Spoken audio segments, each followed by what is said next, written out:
Cancer, cancer वालों की इस वीक की स्टोरी ऑफ द वीक तो देखते हैं जी। कैंसर इस वीक की स्टोरी ऑफ द वीक क्या नजर आता है।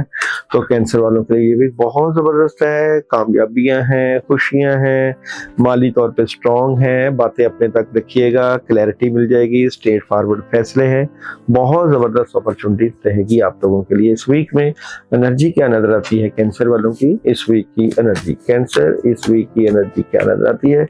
कैंसर वाले उन लोगों से बचें जो कि आपके काम खराब कर रहे हैं, आपके कद काट में इजाफा, लेकिन याद रखिएगा कि बहुत से लोग आपको बैकवर्ड पे भेजना चाहते हैं, आपके लिए नुकसान भी कर रहे हैं।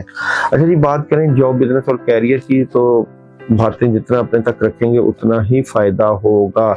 डिटर्मिनेशन बढ़ाएं, प्रेशर ना लें। मोहब्बत की बात करें आप लोगों की, तो मोहब्बत बड़ी खबर और थर्ड पार्टी सिचुएशन, लेकिन हासदीन से बचिएगा, डेवल मौजूद है, शैतानी असरात मौजूद है। हेल्थ की बात करूं आप